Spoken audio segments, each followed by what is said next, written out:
sa pwesto, ang mga nakaluklok sa pwesto, at para dun sa mga naninindigan sa transparency, accountability, peace, and security. So mga kaibigan, anong ating pag-uusapan ngayon?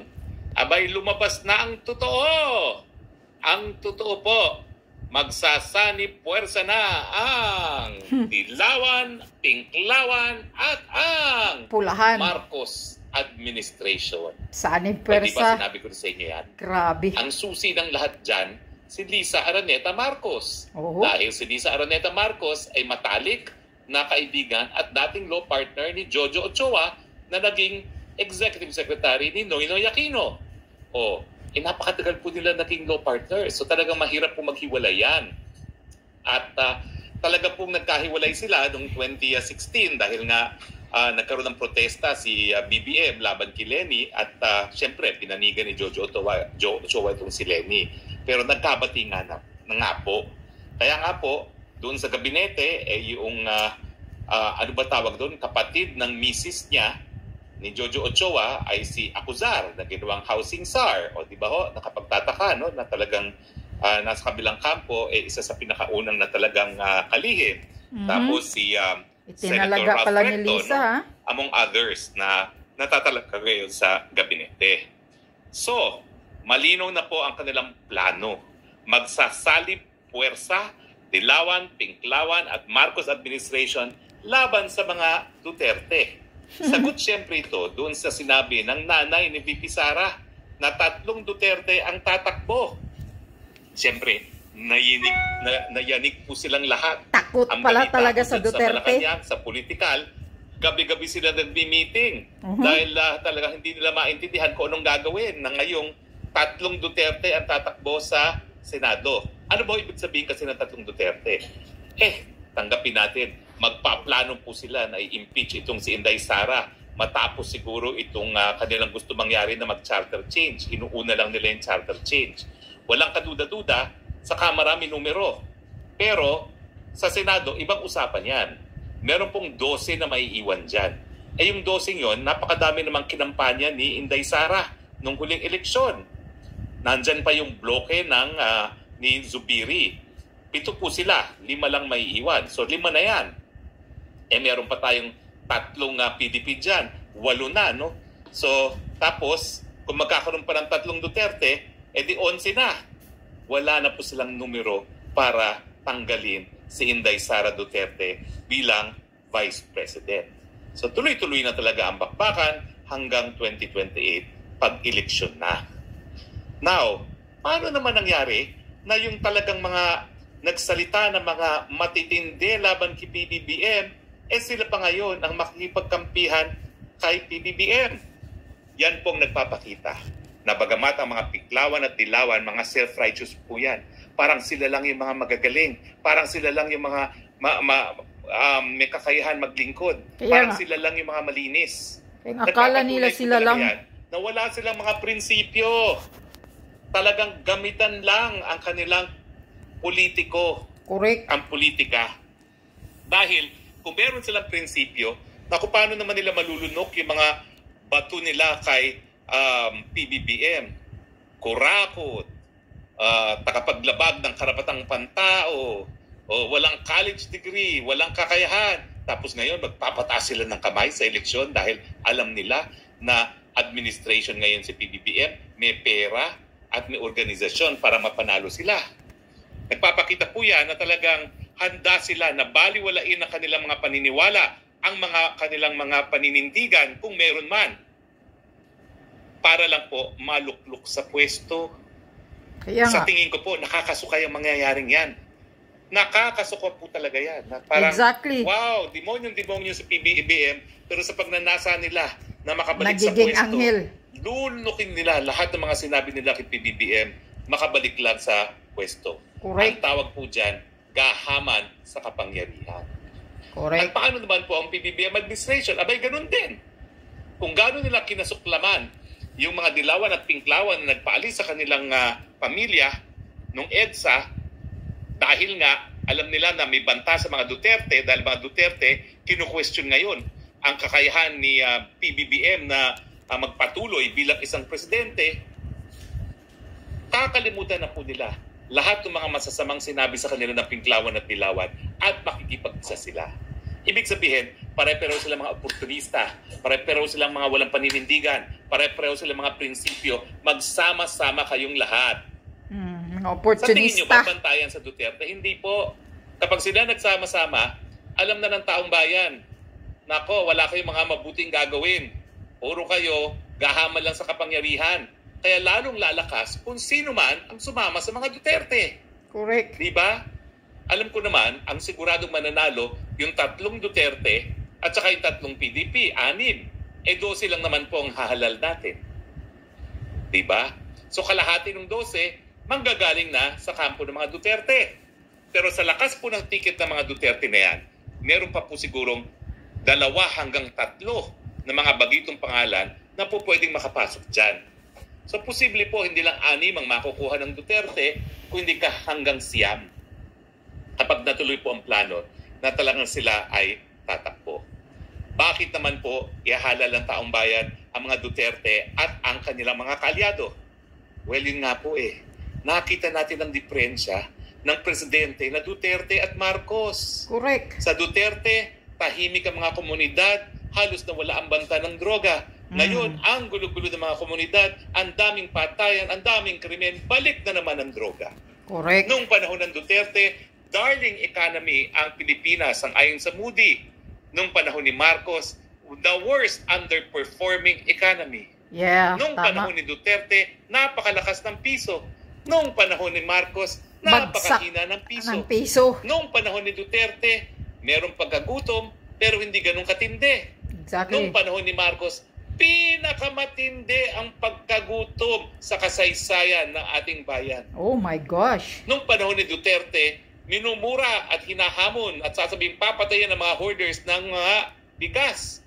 Noong panahon ni Marcos, lantaran ng hoarding, lantaran ng smuggling dahilan para tumaas ang presyo ng bigas. At huwag nating kalimutan, noong panahon ni Duterte, hindi siya nangako ng 20 pesos kada kilo ng bigas. At noong panahon ni Marcos, nangako siya ng 20 pesos kada kilong bigas na nawala na po na parang bula. Kaya nga, marami kayong nabudol. Yan pong dahilan kung Naniniwala sa talagang pangako. pwedeng magkaroon ng hindi lang 6, hindi lang 9, baka po pwedeng mas-whip pa ng mga Duterte yan. Kasi sa hirap ng buhay ngayon, mantakin ninyo, pinakamatindi ngayon ang kagutuman sa ating kasaysayan, talagang isusuka ng taong bayan ang mga kandidato ng administrasyon, ang mga kandidato ni Bongbong Marcos. Exactly, Tama ba tama. ako mali? Hindi po pwede magsinungaling ang sakit ng tiyan dahil sa gutom. Correct. Yan po talaga ang Hindi katotohanan. lang yan. Maraming takot sa droga na ngayon. O mga adik. Noong panahon ni Duterte, na naging dahilan para umusbong ang kalakalan, dumami ang mga kapital ng mga Chino sa Pilipinas, at napakadaming mga turistang nanggaling sa China. Yes. Nung panahon ni Marcos, nawala lahat ng kapital galing sa China, nawala mga turista, at bumaba po ang kalakalan. Nangangalahati na lang po ating ine-export na mga saging sa China, naunahan na po tayo ng Vietnam as the #1 supplier of Tingnan saging. nyo. So hindi po ito personality-based. Ito po ay performance-based. Yeah. Ang Duterte po ay brand. Subok ng brand. Exactly. At pinagkakatiwalaan ng brand.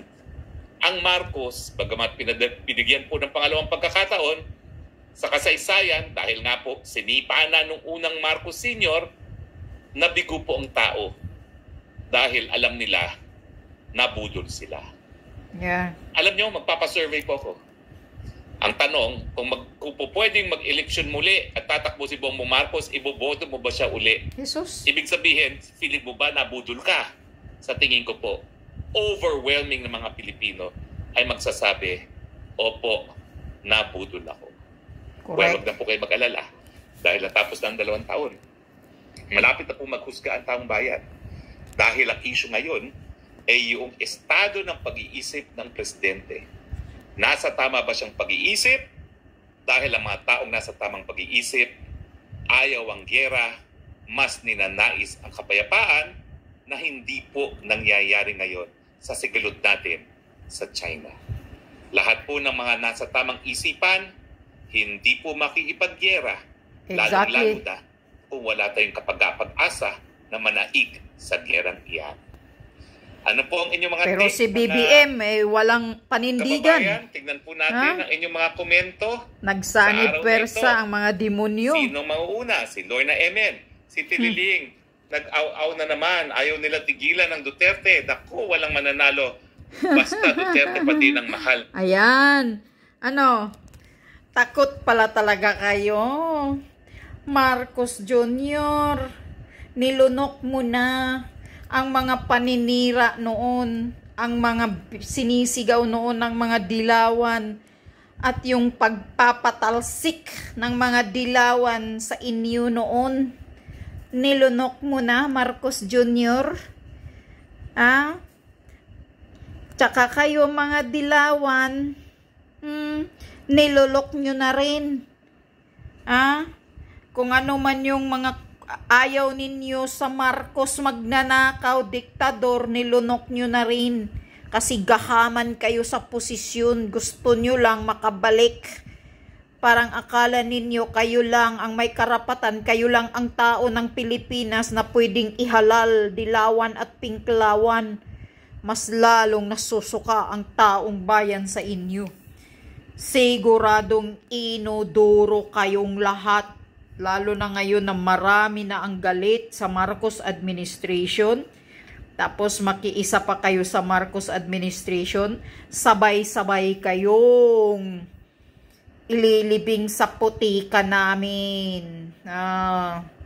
Duterte pa rin ang mas pinaniniwalaan ng taong bayan. Sabi pa nga ni Harry Roque, Duterte is a brand. Brand na yan. Dahil kitang-kita ang mga pagserbisyo nila sa Davao.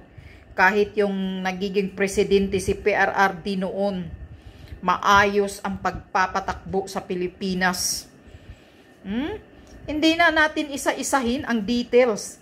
Ayan na, magsurvey kayo, magtanong kayo sa mga ordinaryong Pilipino.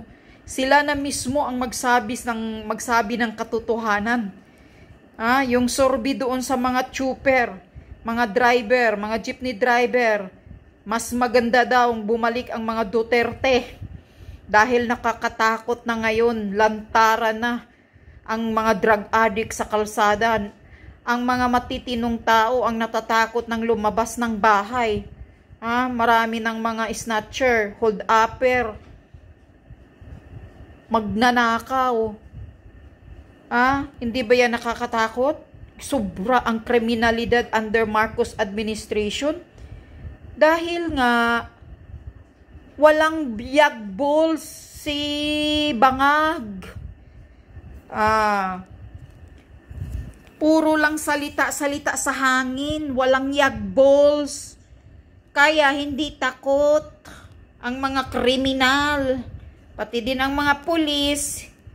Ewan kung nagtatrabaho ng totoo, puro lang din paipal. Ewan ko ba? Kaya ngayon, takot na kayo.